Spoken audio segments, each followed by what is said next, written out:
Good afternoon, everybody. This is our second live podcast of the day. And if you're joining us live, it is November 8th, 2024. It is approximately 1 p.m. on the East Coast. And some of you are just joining us now. So if you heard that part, you're probably watching it in a postcast. So today I'm very excited to bring two people to the podcast. Tales from the Heart, a podcast from the Hypertrophic Cardiomyopathy Association. And we are here today with Dr. Harry Lever and David Light, and we are going to be talking about generic drug quality and generic drug availability and testing. So for those who've been following the podcast for a while, they have heard Dr. Harry Lever and I talk for many, many days about the problems about drug quality. And we've mentioned David, and we've mentioned David Light, and we've mentioned the Valisher. So we brought him here to talk to you about his research and his project and to get a better understanding of where we are today and what we need to do to solve the problem. So I'm going to be a little bit more formal than normal with Dr. Lever today and asking him to introduce himself, because I'm really hoping that all of you share this particular podcast far and wide in your networks. This is not just about hypertrophic cardiomyopathy. We're talking about something much larger than that, and that is the quality of our generic drug supply in the United States. So Dr. Lever, would you please introduce yourself and explain a little bit about your clinical background and your interest in this topic? I got interested in this problem of the drugs purely by accident. I was driving to work on May the 25th of 2007, listening to NPR, and a program came up about food and drugs from China, and I didn't know anything about it. And unfortunately, my beeper went off, and I went into work, and I started doing Google searches and found out that drugs were coming in from other places that I didn't know about. At about that time, there was a problem with the drug heparin that was written up in the New York Times, and there were bad things that happened. The stuff was contaminated coming out of China, and almost 200 people died. All these things caused me to start looking at other drugs, and I started finding problems. I had no availability of testing. All I had was the patient in front of me, and I'd see people that would come in. I was treating a lot of hypertrophic cardiomyopathy, and they were on metoprolol succinate, and all of a sudden, people weren't doing well on the drug when they had been doing well on it. And I, began to wonder what was going on. And we found out that there was an Indian company that had captured 26% of the market. When I realized what was going on, I'd start talking to the patients about the drugs they were taking. And once I switched them back to what they had been on, what I thought was a good brand, they got better.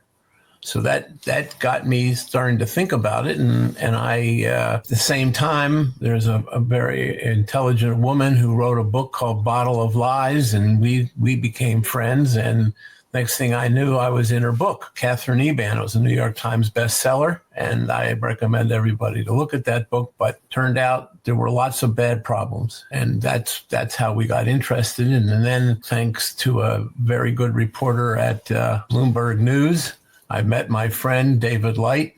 We ended up in the same article about drugs, and when I saw what he did, I said, I've got to find him and got his phone number, and we've been good friends ever since. And it turns out he has this wonderful testing laboratory, and now something jumped even further, and now there are big studies going on, and hopefully we're going to get some answers. Harry and I, we've been working together for probably 29 years. 1996. 1996. About November the 7th or 8th. It's actually... It's our anniversary. Yeah, that's right. Happy anniversary. All right. It's been a long time. So, David, welcome to Tales from the Heart, and thank you for taking your time to join us. Can you give our listeners a little understanding about who you are and how you come to this problem? Thanks again. It's really an honor to be here with you and my good friend Harry. I mean, it's amazing the field that he's pioneered in terms of drug quality that I've came to much later. I'm first of all, I'm a scientist by background. I'm a molecular biologist. I spent a number of years in the biotech tools world and developing DNA sequencing platforms. So not pharma. I didn't really know much about it at all until a good friend of mine from college, named Adam, was telling me about all these problems he was having with his anticonvulsant medications, another area that obviously will really affect your health if there's chemistry that's off. And he was telling me a lot of what Harry describes, that every once in a while he'd refill his meds and he'd feel terrible that month and have all these side effects and relapses sometimes, and talk to his doctors, and they were telling him, hey, look, there's problems out there. Everything's coming from overseas these days, and it kind of is what it is. And he didn't like that answer and brought it to me, and we kind of looked at it from a science perspective and an entrepreneurial perspective. What could we do to try and actually solve this for patients, for the healthcare ecosystem? And I think the high level thing is that we were just kind of shocked to understand that FDA approved doesn't mean that they're actually testing it. It means that they've looked at the paperwork, they've looked at the materials, the facilities sometimes, especially overseas. It's very hard to get there, where the vast majority of manufacturing is now in India and China. The only people testing it are the manufacturers that are saying that it's good the vast majority of time, and that's the vast majority of the tests. And so we decided to create Valisure in an effort to add a layer of independent quality assurance, independent testing before medications get to patients. We started off with our own pharmacy for a while, and then have now really grown it into plugging into large health systems like Kaiser Permanente, like the military health system that we'll talk more about today in their big project. And none of these things happen overnight. We're very fortunate to see a lot more attention to this issue that is very real and serious, and trying to really grow the solutions to plug into the broader healthcare system and fix, a marketplace that has been focused purely on price and blind to quality, to the point that, sometimes, as Harry points out, people could be dying because of these issues. And we have to fix it. We're going to do something a little different for a podcast. So if you're listening to this on your podcast station, you may want to go click into YouTube on this one, or come to the Facebook page or into LinkedIn, because there's going to be some slides we're going to show here, and they're really important to tell the story. But I do have to set this up with proper context for the date. It is November 8th. We are just past an election where there will be a change in administration. This is not a political issue. This is a bipartisan drug quality issue.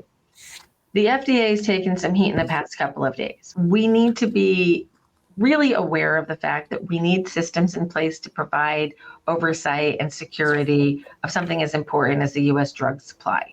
We also need to make sure that they're empowered to do the right work. And that means regulatory language may need to change. And again, this is not politics, it's governance of our nation and our drug supply. So I'm encouraging everybody to kind of open up their ears, and it's not an us, them thing. This is a we thing. This is a complete we.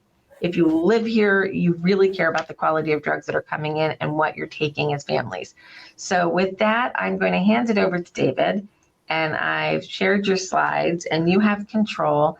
David, tell us all about it. Most of these slides are what we were just presenting at the American Public Health Association, a big conference that gets really engaged in exactly these kinds of topics. It's been pointed out, and I think this is actually one of the articles there on the left in Bloomberg Business Week by Anna Edney that brought Harry and I together. And there's been a lot of it. To your point, regardless of administration or politics, this has really been top of mind and increasingly top of mind for the last number of years. And what you've actually heard quite a bit about in the last year or two has been drug shortages. Horrible that we live in the United States of America, and yet there's certain pediatric oncology medications that children can't get because of quality problems overseas. As people have been pointing out, and there's just one of those, one Wall Street Journal article kind of highlighted here, that these are stemming from overseas manufacturing problems. And that's just what I define as another symptom of the disease, not being blind to quality as part of our drug supply chain. We have to do more about that.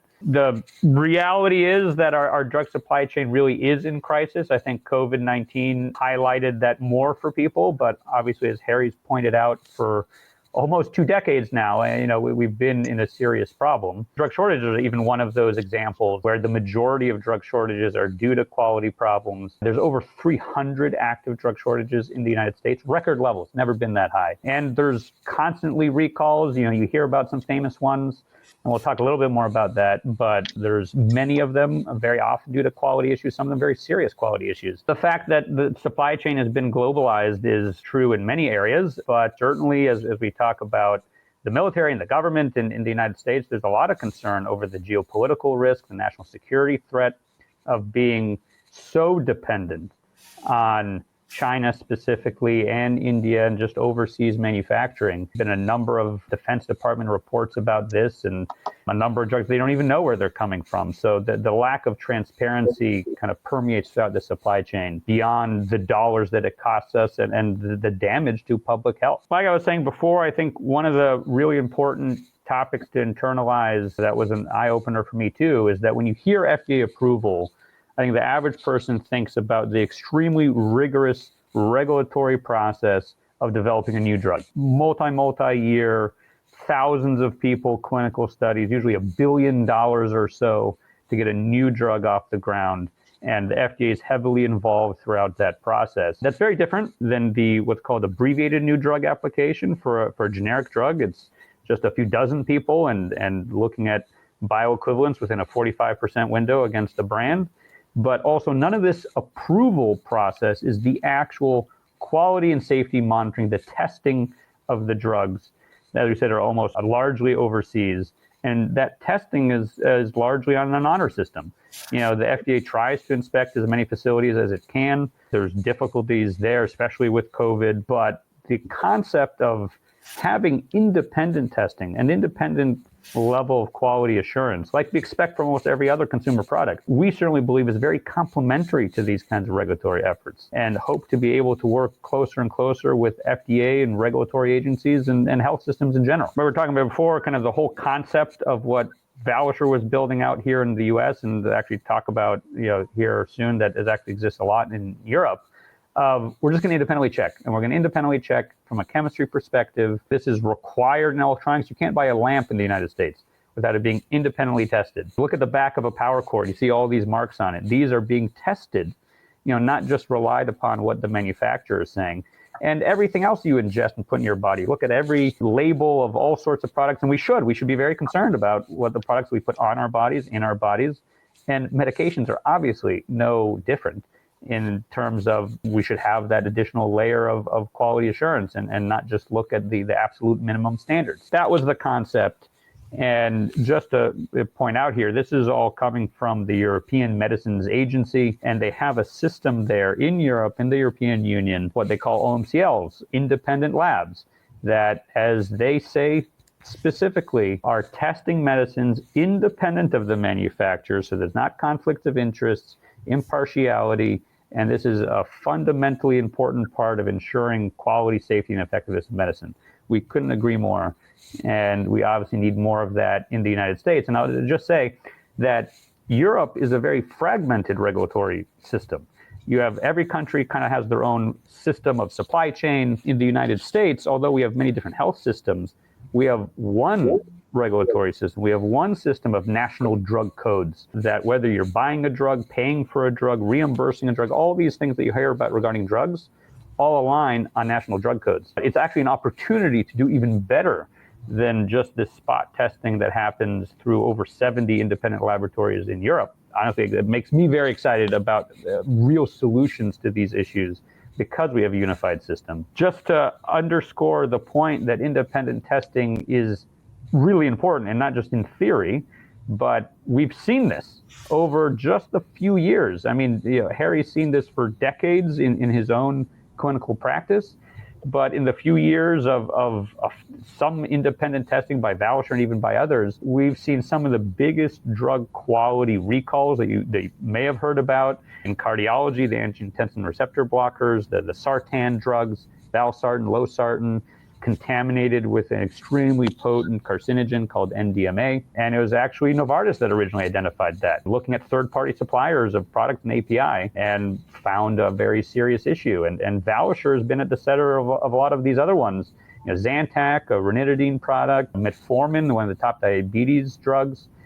We found a significant portion of the American market was also contaminated with these carcinogens and other carcinogens as we expanded what we were testing for, like benzene has been found in sunscreens, hand sanitizers, antiperspirants. When you're looking at all of this from a manufacturing standpoint called GMP, good manufacturing practice, and you test within that box, which is a very important box for regulatory practice, a lot of these issues are missed. And that first column is the few dozen tests that the FDA runs every year on-market products for cause, where there's some reason that they really should look into it. They very often miss these issues and that kind of manufacturing style testing, which really shows that when you look at it from an independent lens, sometimes in that box, sometimes outside of that GMP box, you can find some really serious problems. And again, not in theory, in reality, what we've seen over the years, and the reality that we get a lot of debate sometimes over methodologies, but at the end of the day, these products would get recalled or withdrawn from the market because it gets further validated by industry, by regulators, by other scientists, and that's why you get so much action around it. So big question that obviously comes up next is why? Why are we seeing so many problems? Is it just because it went overseas? Not to say that an American manufacturer can't have an issue either. There's plenty of examples of that too. The core of this problem is really well outlined by this University of Kentucky paper that's linked here. They are one of the only other independent labs that sprung up to also test medications that are on market for their own health systems. Huge kudos to those guys. And one of the things that this paper really points out as a core reason is that this whole market of generic drugs, which was a huge success, saved the country trillions of dollars, billions and billions in all sorts of areas, made healthcare and life-saving medications more accessible throughout the US and the world. But at the same time, it also created a market that was purely based on cost, only, with quality just theoretically fixed based on this, one FDA approval, not FDA testing, FDA approval of an abbreviated process, and it's just blind to quality. And that's really the crux of the problem. That's a big driver for pushing manufacturing overseas, and a lot of the crumbling of the American manufacturing market in drugs is that nobody's valuing quality in the system. They're buying the cheapest possible product. A lot of what gets discussed now, thankfully, due to drug shortages, due to COVID-19, due to all the problems that Harry's been talking about for decades, is that we have to fix the system. You can't have a supply chain that is purely based on cost for a complex, exquisite medicines. These are not easy things to make. And so we have to have incentives on quality. We have to recognize what is quality. We have to have transparency to it and push for it. And this is being actively discussed in the Hill. This is just a quote here from one of these Senate hearings about, in this case, drug shortages. Why do we have drug shortages? Well, as senators have been saying, and this is on both sides of the aisle, this is a bipartisan topic, that the big problem here is we're not compensating for quality. We don't even know the differences in the quality. They're all AB rated, FDA approved, and that's the minimum standard. I think an important point to realize is that GMP, good manufacturing practice, the legal definition of that is the minimum standard to be on the shelf. It is just what's past the law. You could have a car that has no airbags, and that's legal, but is that what you want? Or do you want airbags? Or do you want side airbags? We're not just looking at the minimum quality of a car to buy. We want other elements of quality. That's really what's been missing. That's been a really broad call to action from various government agencies, from think tanks, from leading news organizations like Bloomberg and their opinion pieces. And the National Defense Authorization Act. The military has been very concerned about this, thanks to some amazing work by folks like Colonel retired Victor Suarez that really pushed for this while he was on active duty last year, that the military should not only look at the logistic risk of their supply chain, which Congress mandated them to do, but also the quality risk of their supply chain of these generic drugs. And so that launched this 2-year project that we're still in the first year of and just starting to look at the initial data. But it's a project of the Uniformed Services University, a sister agency to the Defense Health Agency, to actually assess this. Let's look at the medicines, and here looking at it's called LOE 6, Line of Effort 6. This is a multi-line effort at the Uniformed Services University, and big one that we're contracted to help with and really drive is testing the 40 or so essential medicines on the Defense Department list, and drugs like metoprolol, tacrolimus, and a number of others that many people care about broadly. Test them, test all the various suppliers, look at them from a chemistry perspective, objectively, in de-identified manner, and where there's reds, have additional secondary testing, have independent scoring. An expert panel reviews this of co-authors of a study that we'll talk about. And then, really importantly,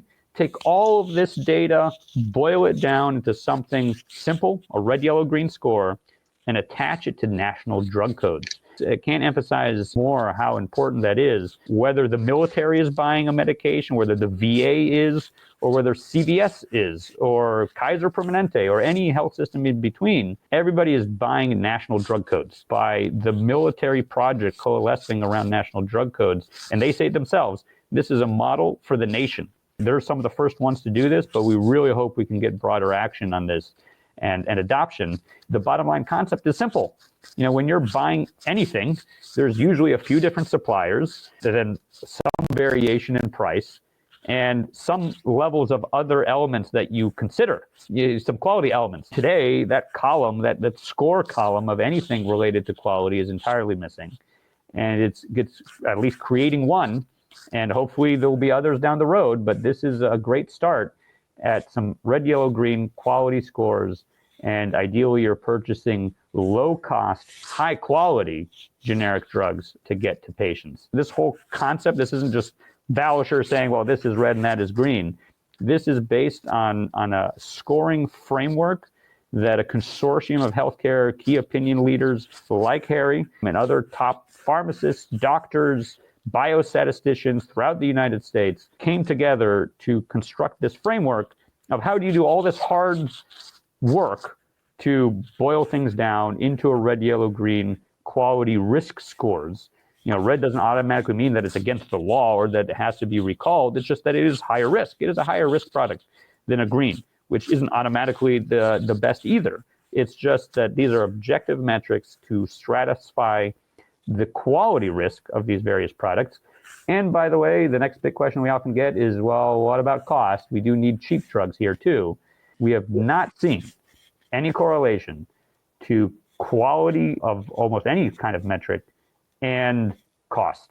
And this is coming from data from the paper. And this was valsartan, actually, just a few years after the big recalls. And you don't see any correlation. You can get a low-cost green generic drug, and you can even get a higher-cost red one. Like, why would you do that? Fast forward into some data that I know everybody's very interested in, and this is still just early initial data and results, and is still going through secondary testing and everything else, and we'll hopefully have some publications down the road. But for now, at least what it looks like when it comes together, we have a number of different categories of chemical tests. In this case, looking at an initial sweep of tacrolimus, where we were looking obviously at things like dosage, effectiveness type tests, safety type tests, carcinogens, toxic elements. We were seeing some areas of concern that had risk scoring implications in dosage. And what was incredibly serendipitous is that while we were doing this scoring, there was actually an alert that came out from the FDA on this manufacturer A that it was actually not bioequivalent. It's not AB rated. Let's go back for 1 second. Go back one slide. For sure, yeah. Stop me at any time, please. So, ladies and gentlemen, the drug that scored an initial score of 39 was the heart transplant medication that was keeping me alive. And I had to change my manufacturer when the FDA put this alert out. And I have now moved to name brand, which is a different formulary placement on all of my insurance now. So I'm paying more money out of pocket, but I am getting the drug that I need, not something that didn't have the right chemical makeup. This is very real. This impacts real people, and I'm one of them. My heart transplant medication scored a 39 out of 100, not making me feel real secure. So that's why I jumped to name brand only. And I'm taking less drug now while I have name brand because it's a higher quality, and that actually has implications to my kidney health long term. This work actually was like completely part of my life. this result led to my personal regimen changing. So thank you, David, for keeping Brandy safe in my chest. And I just wanted to bring home that this is not some conceptual thing. This is real people. David, please continue. Yeah, no, and it is. Thank you for that really important reminder that when we're talking about all this, it's incredibly frustrating that we have so many issues as they are in supply chains and these kind of esoteric concepts. This hits home for millions and millions of hundreds of millions of Americans. The majority of Americans take a prescription drug every day, and they're all susceptible to these kinds of issues. And the answer shouldn't be having to pay more out of pocket from a patient. There are high quality generic drugs that are out there. We're missing that transparency, and we're missing a lot of the healthcare stakeholders taking action on it.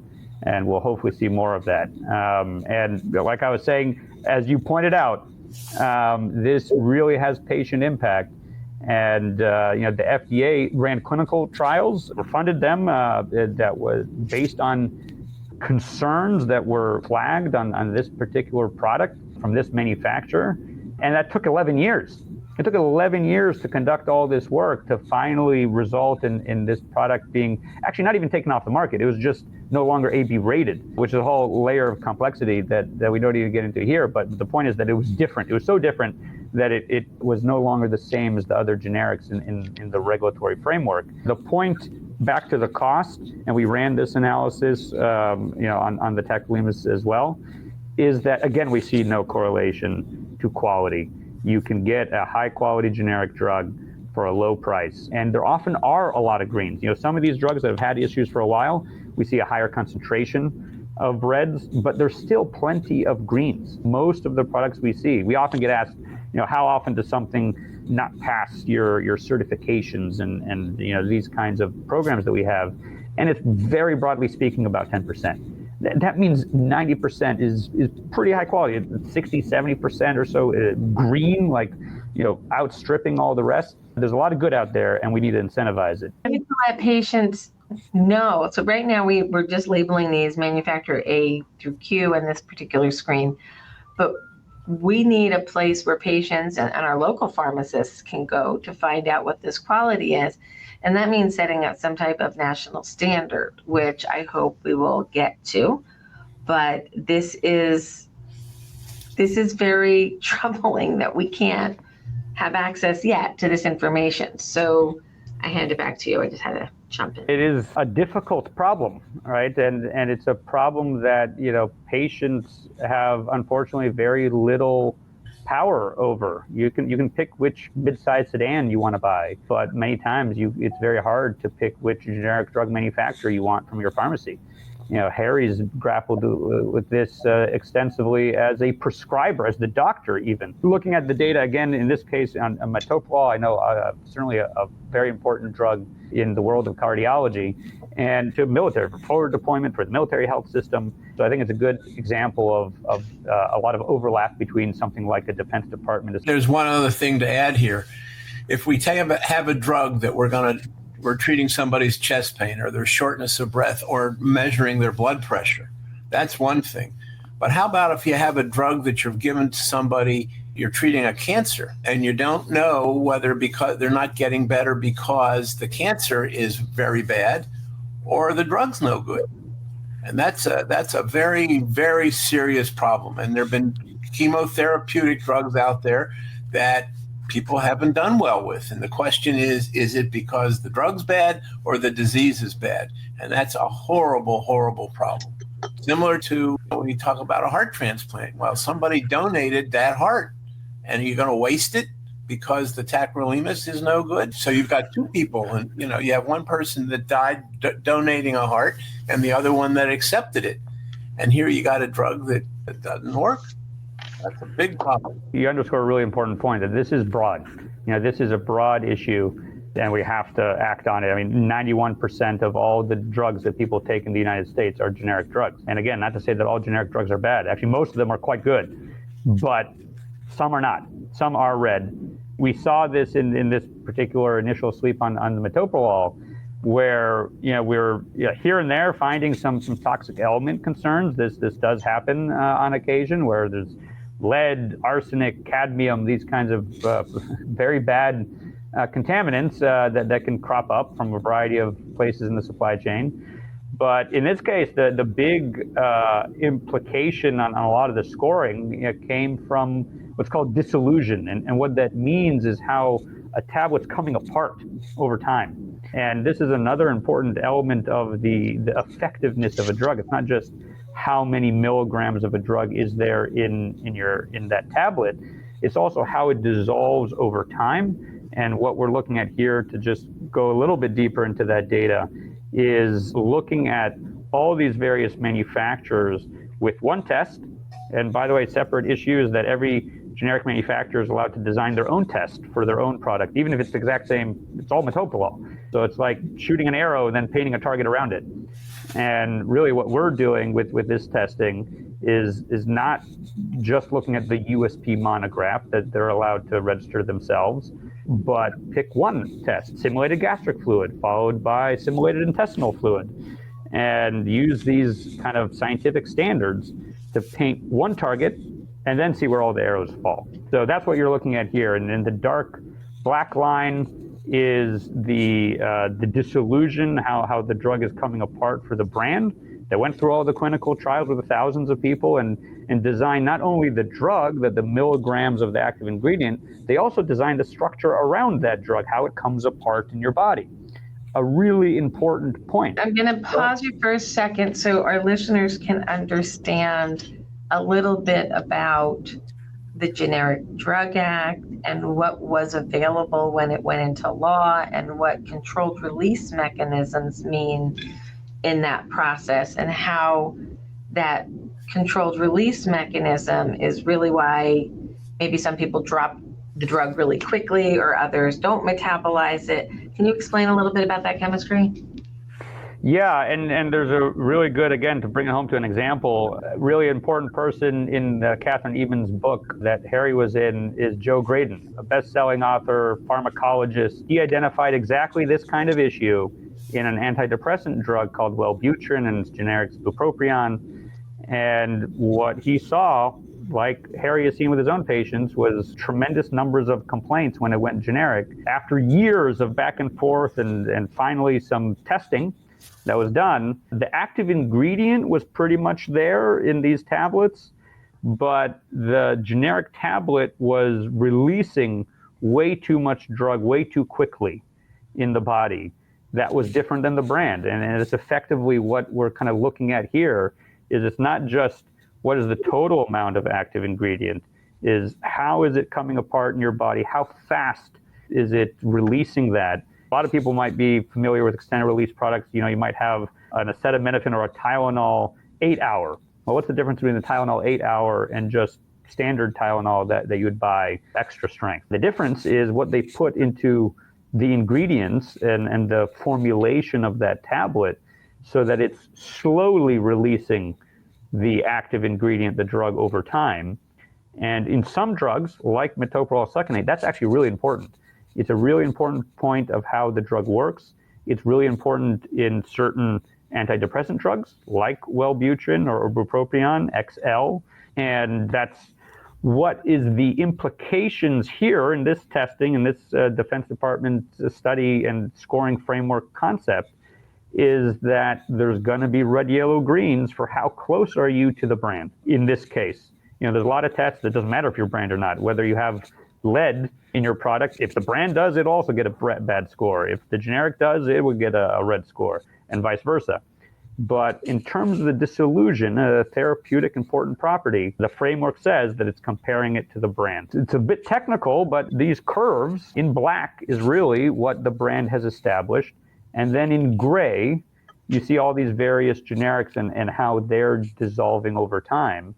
And you don't need to be a biostatistician to see that there's differences by eye, right? You can see that this one with the squares on the bottom is not behaving the same as the rest. And what all of this data comes together to create is what's called a difference percentage. And that's what you see on the right. The expert review panel, co-authors of that paper, including folks like Dr. Harry Lever, come together and say, well, this is where we're going to draw the lines for red, yellow, green, and you get a score. How much better would we all be if we can incentivize consistency to be as close to this black line as you possibly can at a low cost and push away from those, and also makes it very clear how to fix it. This is how you fix it. You get closer to the black line. If you're red now, this is how to get green. I think that's an important part of the transparency as well. And we're starting to see a lot of studies in this space. A lot of people ask, there's actually, when you look at the academic literature in certain therapeutic classes, like epilepsy, when it's very clear when your medication doesn't work, unfortunately, you could have a breakthrough seizure. You could have more head fractures. You could have more hospitalizations. There's studies that show that's what happens when you have generic to generic switching. You have a lot more of that happening. So obviously there's differences in the composition and how these generics are working. And this can cost a lot of money to the health system. This could be creating a lot of public health harm.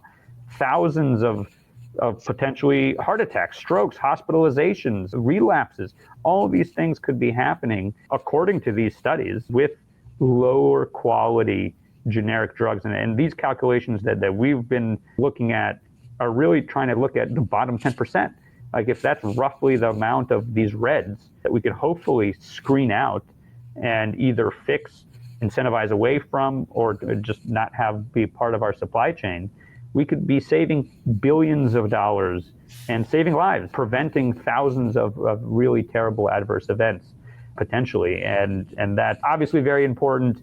And I think the good news is that large healthcare stakeholders and systems are really starting to get more and more engaged on this. The fact that the Defense Department is really pushing to create this national model of red, yellow, green scores that are attached to the national drug codes that not only they can use, but all sorts of health system buyers and payers can utilize as well. And we should push for them to do that. And also, the Kaiser Permanente model, by the way, for a few years now, and really have been scaling this up, where they have a lot of data that they look at. This kind of chemistry data, just one potential input of who are red, yellow, green manufacturers, and then they contract with green. So when they're buying 10 million tablets over the course of a year of drug X, they're not only saying we want to look at a lot of data of who to buy from in the first place, they add to their contracts the requirement to have an ongoing certification, so that every batch, every time 1 million tablets arrives at a Kaiser warehouse, it will have already gone through independent testing, independent certification to essentially make sure they're staying green. And that's an important risk component. From the data side, we'll only have snapshots of data, which is way better than nothing. But to have large health systems like Kaiser really leading the way in how this could be really addressed on an ongoing basis, have data to pick green in the first place, and then require ongoing testing to make sure they stay green. I think another model for the nation, and something that gives me at the very least a lot of hope that we're going in the right direction in a large scale, so that patients and doctors that are really engaged with this, like Harry, hopefully can worry less about this issue, and is a great model for the future. Weather controlled by temperature regulation. If you're shipping drugs in hot trucks, they may come out of the factory all right, but by the time they get to the patient, they may not work because they're overheated. By the way, that's an important point. It's very nuanced, but actually part of even the Defense Department project is that we're not screening in this kind of broad market sweep from the manufacturers. We're not asking the manufacturer for a sample. We're taking it from the supply chain, as far down the supply chain as we can, which is from the distributor. So it's most similar to what a patient would actually get at the very end of the supply chain, and has been shipped, around the world, has been sitting in warehouses, has at least had some of that, supply chain time and exposure, and it's we call it independent sourcing. To your point, an important part of getting some of that kind of data. The other thing that patients have to be aware of is they should not remove the drug from the pharmacy until they look at it and make sure that the manufacturer hasn't been changed, because there's a lot of that going on also. You've got to, if what you're taking is working, that's another unknown. You've got to make sure that the pharmacy did not change the manufacturer. To the HCM community that's viewing and will view later, there's an easy fix, in a sense, for the toprol issue, metoprolol. If you have your physician write a script for dispense as written Toprol XL, and you go to your local pharmacy and you produce a good RX card, the national prices now are somewhere between $29 and $32 for a 30-day supply of name brand drug. You're not using your insurance, you're going around it, which is really kind of awful. We should be able to get name brand drug at a reasonable rate, but that's the way to make sure you're getting the right metoprolol. I will tell you that in the past 10 years, when somebody calls out of the blue, I've been stable for so long, something's changed the last 2 weeks, I'm not right. Did you get a new bottle of drugs? Did you look at the bottle? Well, yeah, they were a little different. You might want to go back to your other manufacturer, go back to your pharmacist and tell them that this is not a good mix for you. Sometimes they get new drugs, sometimes they don't, but you can get the good RX dispenses written and then just go buy it for cash, and it's not going to go through your insurance, so it should get filled. I hate that it's a bigger out-of-pocket expense for our patients and our clients, but it's the way that you need to do it if you really want the name brand. Last year, I attended a conference in Washington, D.C. called CVCT, Cardiovascular Clinical Trialists. Really interesting meeting, one of my favorite of the year. It's in a couple weeks again. But I sat there listening to really smart cardiologists, really smart researchers, wondering why the real world data and outcomes from certain studies aren't proving to be borne out in real life. And I said, well, are your patients getting name brand or generic? They said, what does that matter? Like pretty much everything. So it was an aha moment in that room to say, wait a minute. Do we know what our patients are taking? Are they getting 80% of what we think they should get, or are they getting 125% of what we think they should get? What's going on? So I think we need to really look at the outcomes data, the quality of life issues with these patients. And if in doubt, check that manufacturer. That could be the reason why the patient's not feeling as well. In the transplant world, I know people who have required second heart transplants because they went into rejection after they've been stable for many years because their tacrolimus was not doing the job. I know you showed 550 some odd organ transplant recipients impacted. A few of them I know died. So you go through all that battle and you go through all that work. I gotta tell you, surviving a transplant is not for the wimps out there. It's hardcore patienting. To have lost that battle because of the quality of the drug that was provided to you by your insurance provider, because they choose which one you get, that's really frightening, and we can't have that happen. David, do you see a light at the end of this tunnel? Unintended. I do, and I definitely share your sentiment that this is so frustrating from a patient perspective that you're having to think about paying more for something that even exists. Like, as the data shows, there's a lot of good generics out there. Absolutely. And it is frustrating. I'm sure this is way more frustrating for somebody like Harry than it's for me, a newcomer, certainly compared to Harry, having to deal with these issues. But I do see a light at the tunnel. And it's not only do I see it, it's getting brighter. I don't know how quickly it's going to really encompass and we actually get to that full light. But it is making progress. The fact that it's not just the little Valisher pharmacy that we started off with, where we had a few thousand patients, and Harry came to visit us, and others from the Cleveland Clinic, which is great. Right. And if you happen to be a patient of the Cleveland Clinic, you could benefit from all the work that they do on their pharmaceutical supply chain and on, some of the blacklists of certain manufacturers that Harry, helped push for and are talking about also in Kathy Even's book. But what if you're not? Right. What if you're not part of the Kaiser Permanente system? What if you're not in the military health system? Then it's incredibly frustrating. And so I'll tell you that my hope and the light at the end of the tunnel that I'm seeing is because there's so many problems that are piling up because of this lack of quality transparency, lack of quality being part of our pharmaceutical supply chain, part of generic drugs. from an independent standpoint, that more has to be done, right? There's Senate hearings about this. There's congressional hearings on the Senate and the House. It's one of the only, many have told us this that are Democrats and Republicans, this is one of the only bipartisan topics in DC, period, healthcare and otherwise. And that's what gives me a lot of hope and I think a real light at the end of the tunnel. When we announced this project with the Defense Department, we had leading Democrat, Congressman Rosa DeLauro, that's been super supportive about this for many years, and Congressman Neil Dunn from Florida, Republican and Democrat, both saying the same things about how much they care about this mission that the military is on, how much they want high quality drugs, not just for our service members, of course, and our veterans, but for the nation. There's a model for the nation. We need to do more. That is, I think, really functional light, like real light that's out there. These kinds of programs that are big, that are already improving the system for millions of Americans, and we need to go from a few dozen million to hundreds of millions.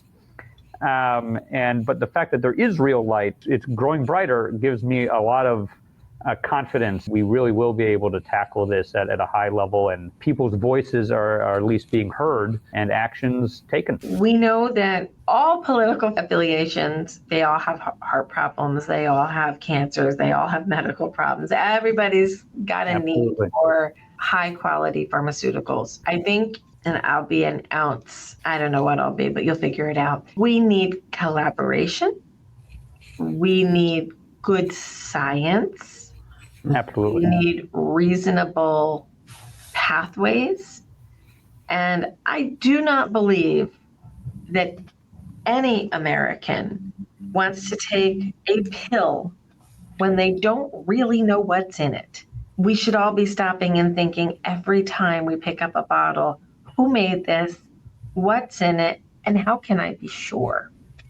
And that means we need transparency. We need to know what all of these manufacturers are doing, and when they fail a test, everybody can fail a test, people. It's not the end of the world. You had a bad batch. Go back and do it again. Bring it to us again.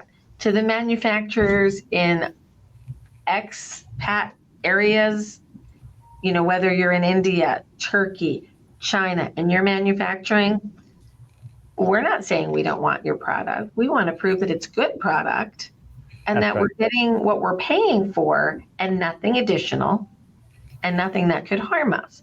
I don't think this is a really high bar. I think it's pretty low. We're not looking to change everything. We're not looking for name brand only. But then there's the other part of this. And it's not your side of the house. It's the economic side of the house. And that is when I saw your slide presentation and saw the actual retail price of tacrolimus. My current health plan has it on Tier 4 formulary for a copay of $120 flat, and the drug costs $108. So we need some regulatory language on healthcare plans that they cannot charge the equal amount to the drug or more. Why am I paying $120 for something they paid $108 for? That's just not right. But that is a fight for another day. We think that there's a light at the end of the tunnel. We think that transparency and testing will lead to better quality.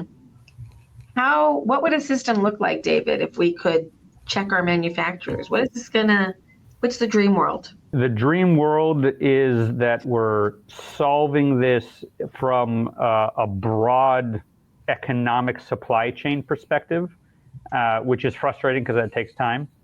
But that's the dream, is that the whether it's the insurance companies or the distributors, the group purchasing organizations, all these pharmacy benefit managers, all this alphabet soup that I had never heard of until getting into this world myself, is just taking quality into account. It is truly that simple in terms of a high level idea.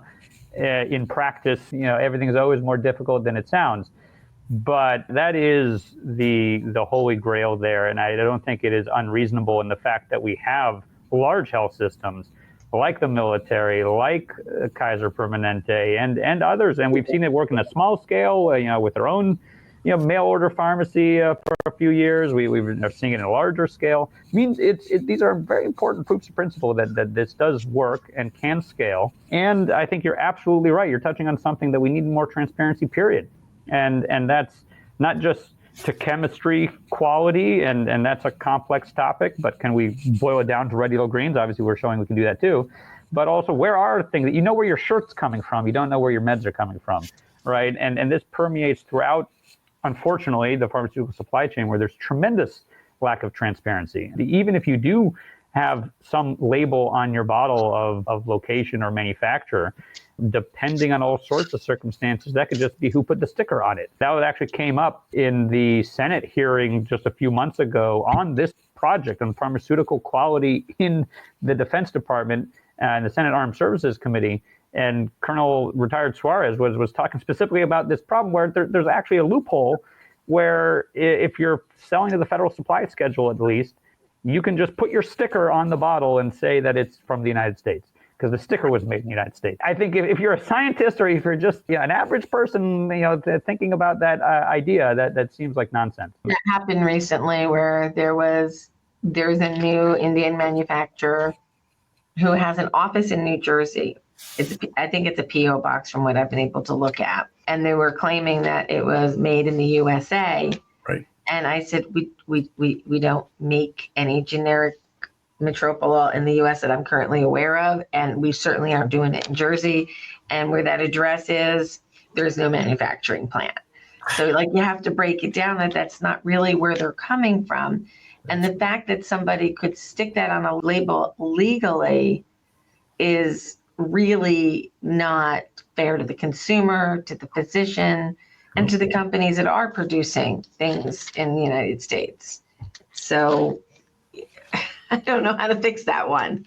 Yeah, no, and by the way, and that it was pointed out in that hearing, it's called the ceteris loophole. And there is some push to try and address that.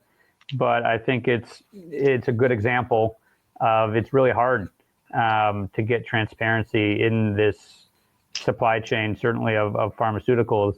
And I think you point out another thing that this is another thing that hurts American manufacturing. If somebody's actually interested to buy American or to incentivize American manufacturing, I don't even know what is truly American or not. Yes, the sticker might have made in the United States, but that's probably not what you're thinking about when you're trying to buy an American product. And something else that's come up in a variety of hearings over the last year is that the American generic drug manufacturing base that still does exist in the United States is at roughly 50% capacity, which is terrible from an economic standpoint. That means they're barely holding on.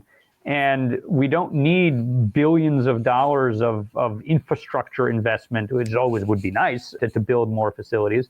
But the current facilities that are there, could just have more business if we incentivized quality, if we incentivized location quality, if we incentivized chemical quality, all these kinds of things could really help American manufacturing.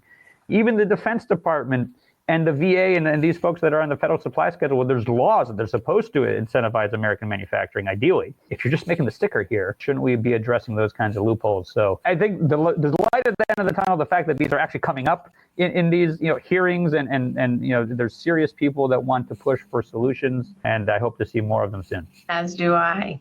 And hopefully we'll head to the Hill soon. We are still trying to plan our annual Hill Day, which I think is going to look a little different than maybe I thought it was going to look last year. We really need to double down on access to healthcare through the pathways that have been afforded to us through the ACA, and where at least I think it's 15 million Americans are getting their healthcare through that portal.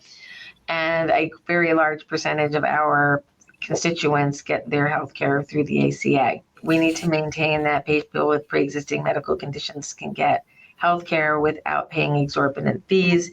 And we have to make sure that the drugs that we are giving them are actually doing the job that we need them to do.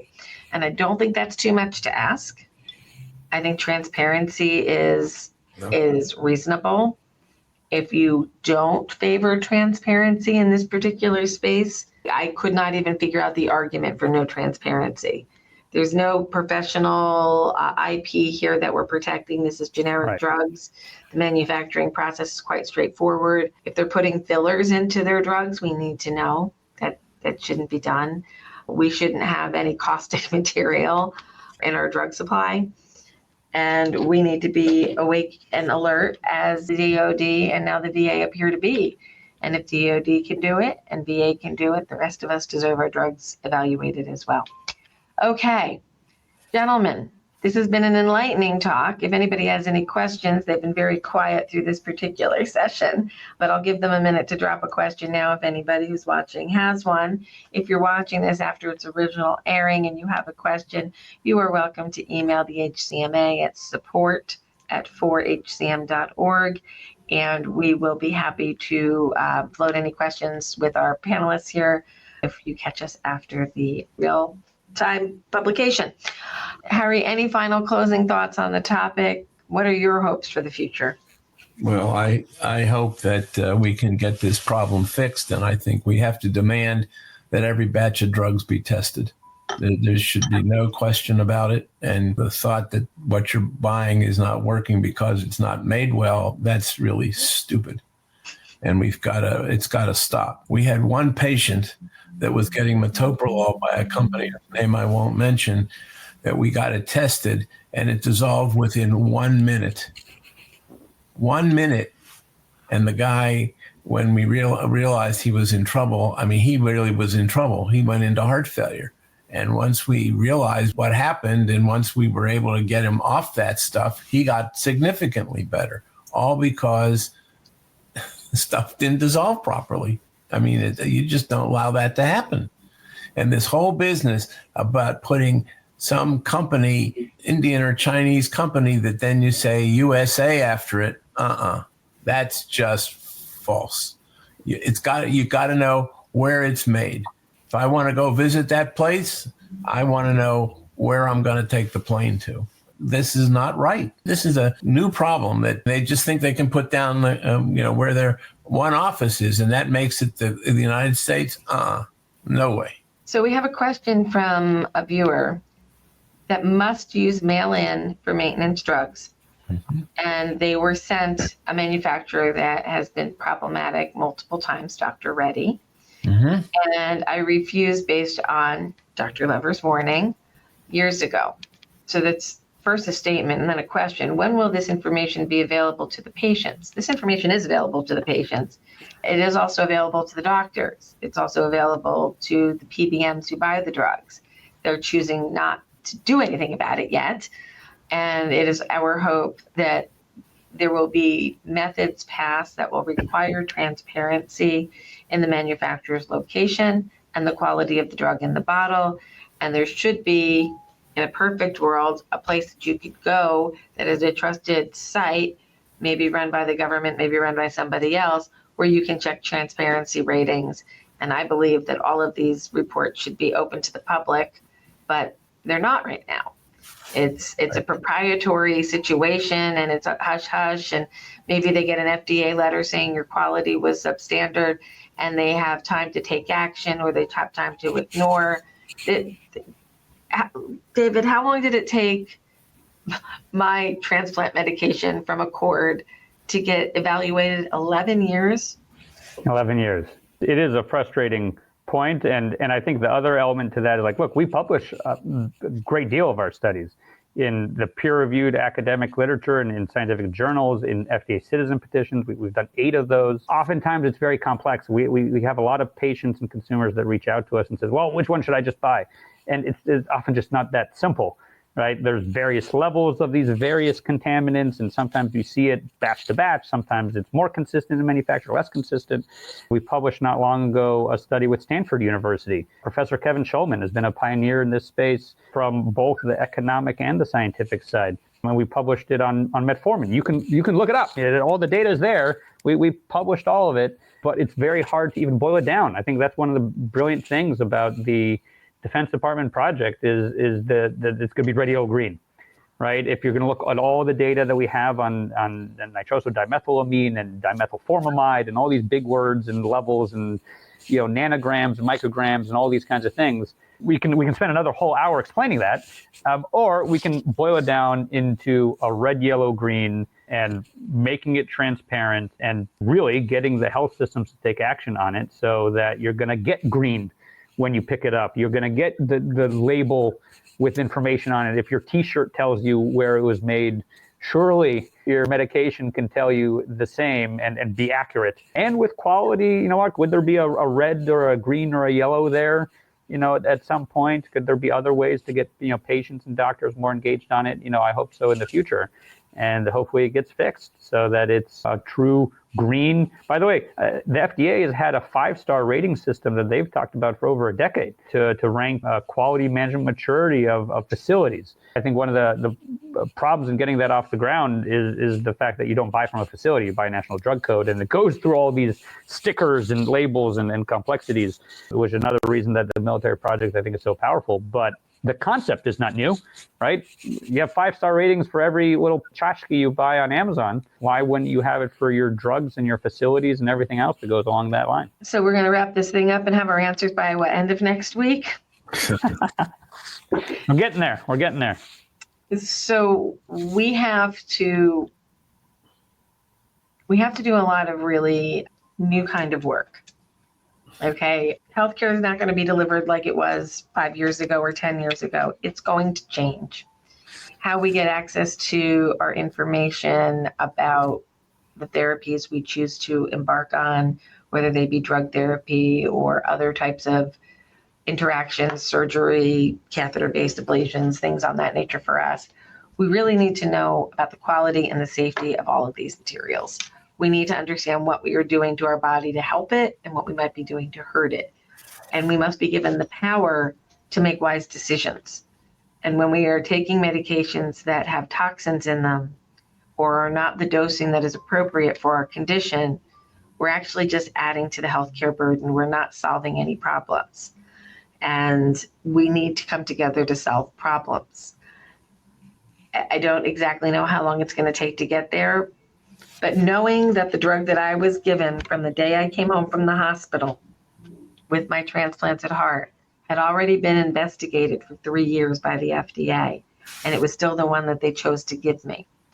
And then I was getting, my doses just kept going up and up and up and up and up. There was just too much drug. And then I was starting to shake again, and I was having these side effects. And I'm like, what should my dose be? And we fixed my dose. Now that I'm on name brand, I'm taking only 1 milligram in the morning and 1.5 at night. And that's it. That's all I'm taking. I was taking a lot more than that. What damage did I do to my kidneys? That I worry about that. My father died of kidney failure. I'm not HCM, so I'm very protective of my kidneys.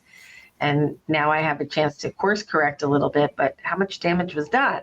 I'll never know. And I'll never know how much was directly related to the fact that my drugs were not the quality I thought they were. So people shouldn't have to worry about this. It's hard enough to get through these battles. It's hard enough to manage HCM. It's hard enough to manage life with transplant. And then I got to worry, wait, what does the really tiny print say way up there on the bottle about where this drug actually came from? And then I got to get my glasses on, and then I got to look it up, and then I got to check it on the internet and see if they're good guys or bad guys. It shouldn't be this difficult. You should be able to trust what's in the bottle, trust that it was inspected, trust that it's what it's supposed to be and nothing else. We would not allow our food from the grocery store, chopped meat plus, we just threw some of this chemical and that chemical in there for you too, because we just thought it would enhance our profit. We can't do that. So why are we saying it's okay to do that with a pill? And I think you touched on something extremely important. Like the core of all of this is enhancing trust. That's why we created Voucher. We wanted more trust in all our own medications that we were taking. Adam was telling me that from the very beginning. He's like, if we can just make sure I'm getting more trust in what I'm taking, we did something.